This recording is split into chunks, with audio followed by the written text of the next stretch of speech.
Hey team, Alex Swinson here. Hey, thanks for joining me today. I want to talk about how to take college interest and turn them into offers because ultimately that's what we're trying to do, right? That's our end goal, to get offers so we can make the best decision possible to go on and play at the next level, get our education. Okay, I do this, right? I do this for a living to help student athletes and their family get to the next level because I know how rewarding it is, one, to get there, but also everything that you learn when you are a college athlete, not just on the field, but off the field, the friendships that you make, the experiences that you have. And yes, of course, playing baseball and playing as long as you possibly can, but there is so much that comes with it and so much that you can take throughout the rest of your life. Okay, again, from those friendships and those experiences that you learn from and that you continue to grow as a person. And again, it's just not all about baseball. Trust me, I do this for a living for baseball. I love baseball, but it's so much more than just baseball. And that's why I want to help you get those offers so you can make the best decision possible. And I talk to a lot of families, parents, and student athletes that are in my program and that sometimes feel that offers just fall from the sky, right? And that's not the case because you see on Twitter all these kids, across the country saying they got offers and commitments and things like that. I really try to focus on and tell my student athletes in my program you got to keep blinders on. You got to focus on your personal recruiting program and follow the steps on what you're doing, and things are going to work out. Okay. But let's first dive in before we get into how to turn interest into offers. Let's talk about what interest is. Hey, real quick, if you get anything from this video, please select like, that thumbs up, and subscribe to my channel. I'd love to have you part of this community where I can help you get to that next level. I put out a weekly video on recruiting, on how to improve your game on and off the field. But enough of that. Let's get into interest and what does actual interest mean from a college coach, okay? Interest means that they've seen you play or seen video, and frankly, for Division I's, they've seen video of you because it's been over a year since they've been able to see you play, okay? So I am very confident that this summer the dead period will end and they'll be able to see you play this summer, June, July, August, September, in October. But D2s and D3s are able to go and watch. They haven't been in the dead period that long, but it's the spring right now, okay? And they're in their season, so they're going out as much in person right now. So recruiting video is just so important. You want to make sure that you have a good recruiting video to show you best attributes and that it's concise and that you're showing all the different angles and everything that you need to show them depending on your position and that they want to see, okay? If you have any questions on a recruiting video, comment down below. I'd be happy to help you during that process because it's just so important right now.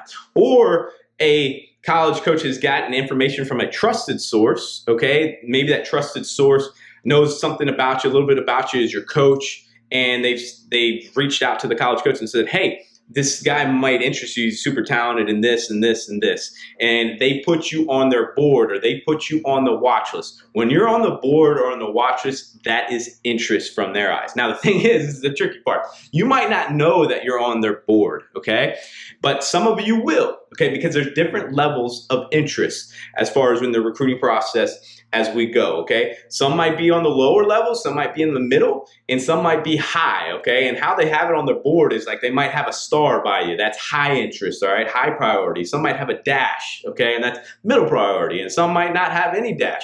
And you could be on that. And I've seen many guys, if you're on the board and watch this, that's a big deal, okay? And I've seen those guys that they're not so sure of move to the top of the ranks and eventually get offers, okay? So you might not actually know that you're on the watch list, but we're going to talk about that here in a little bit. But if coaches are communicating with you, then you're usually on the middle to high, okay? Because if you're not getting communicated, they need to come see you play a couple more times to make sure, determine what they saw either on video is the real deal so they can move forward with you.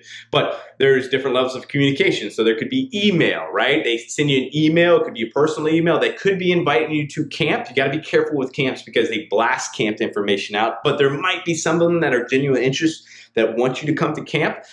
We can talk about that in another video.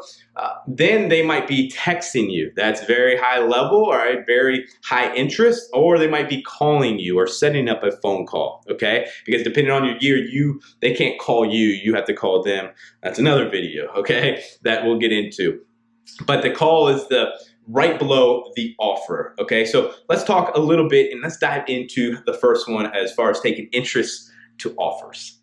The first one to taking interest to offers is be really, really good with your skill set at your particular position. For example, if you're a catcher, you need to be super, super good at receiving, all right? Because that's the first thing. If you can't catch, okay, and you can't receive, then you can't be a catcher. Then, of course, it goes into blocking and throwing, pop time. We just need to be really, really good and efficient at that. And then the secondary skills with that, what if you're a good defensive catcher and you run well? That stands you out, okay? So that can be important right there. Just really trying to develop your skill sets for your particular position, okay? Then your secondary stuff that helps you stand out from the pack. So that might be a first baseman or third baseman that can really, really hit, okay, but then also can run a little bit, okay? So that also helps stand you out from the back, because I'm gonna be honest with you, there's somebody comparable across the country, okay, that is very comparable to your skill set, okay? But if you can stand out in a particular skill set that can take you over that edge, that's where you can get those offers, okay? Now, if you're a pitcher, obviously, yes, coaches are looking for high velocities, but say you got a really good changeup and you need to really have good command, okay? So you got good velocity that they're looking for depending on the level, because depending on the level, the velocity can change, okay? But you have really good command as well, and you got a changeup. Okay, not a lot of guys in high school have a good changeup. Yeah, they might have a good breaking ball. You need to have a breaking ball, throw it over for a strike. But there's just another skill that you can add to the list that helps stand you out. I hope that makes sense. So really work on your skill set for your particular position. And then that secondary skill, let's improve those as well. All right, hey, number 2, are there any red flags? Are your grades not as good as they should be, right? Are your SATs or test scores not as good as they should be, depending on if you're looking at a high academic school, right? And then off the field, do you have things going on that are red flags off the field? Because they will look into that. What about on the field? Do you have a bad reputation? Do you have a bad attitude? Do you talk back to your coaches? Are you not a good teammate? Are you a bad leader? Those things they look at, okay? They check off the marks as far as all of the athletics things, the measurables, right? The athleticism, the projectability. And then they're gonna look on as far as, are there any red flags, okay, that they could hold you back from an offer. So you need to really lock into that and see and be honest with yourself and evaluate. Now, most of you guys are not gonna have this, but some of you guys will, and you need to make sure that you are doing your best job and being intentional about correcting those things, all right? Don't have any red flags, because that's just holding you back from offers. Number 3, where do I fit in the recruiting class? It is perfectly okay to ask that to a coach if you have had frequent communication with this coach. If you're pretty far along the communication with this coach, it's okay to ask that, okay? Now, if you just started communication with this coach, probably not a good idea, because this coach wants to get to know you more, wants to talk about your academics, and again, wants to get to know you more on and off the baseball field. So don't just jump right into that. But perfectly okay to ask to get some honest feedback of where you're at. And these coaches, for the most part, will be straight up with you. They might tell you, hey, we want to come see you play one more time. We're going to come see you and then ultimately make a decision, or we're going to talk amongst the coaching staff here. Or, hey, we want to see you clean up something in particular with your game. And that's great feedback right there too. So it's constructive that you can go improve on. I just helped the guy recently. One school told him that he wants to clean up a little bit more on his arm path to see some improvement with his arm action. Boom, he did that, improved, and he got an offer from that. So some of that constructive feedback is great, because it can give you a target to what to work on, okay? So perfectly okay to ask that again if you're farther along in your communication. Let's get to number 4. Number 4, understand where these schools are at with your position. So what I'm talking about is if you're a right-handed pitcher and the schools that you're talking with are only bringing on 1, 2, or 3 right-handed pitchers, well then that's kind of hurting your odds versus a school that's bringing on 3, 4, 5, 6 right-handed pitchers. You want to go after schools like that, because that's going to help your odds of getting an offer. So understand where these schools are in need of for your position, what their numbers are. You can look at their rosters. You can look at their recruits and who they're recruiting. It's hard for you to understand like who they're actually recruiting. You actually won't know that. But who they've signed in the past, okay, is important as well, okay? So look at their rosters and have an idea of what they're in need of. I hope that makes sense. Number 5, focus on lower levels. So if you've been talking to a school at a higher level and nothing's really happening, focus on some schools that are lower level to get some offers going. Once offers start coming out that, hey, this guy Johnny has 1 or 2 or 3 offers from this school, validates you more and schools can move on you quicker, okay? So don't exclude lower level schools. Actually, focus on lower level schools and work your way up. Please do that, guys, because that can help so much because, again, it validates you more. Hey, last one, go to a camp or visit campus. If you're talking with a school and a coach and it's gone on for a little while and you feel like you're close to an offer, go to a camp or go visit or do both, okay?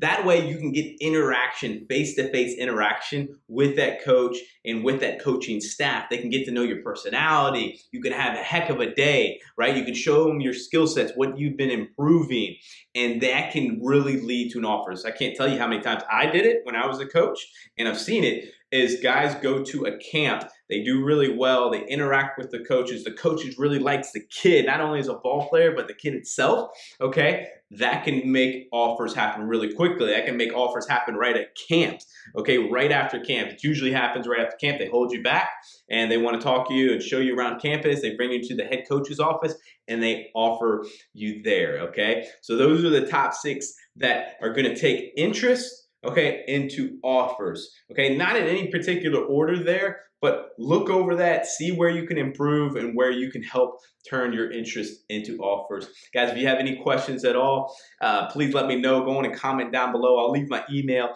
in the description as well. You can reach out to me there. But hey, please like this video and subscribe, and I'll see you in the next one.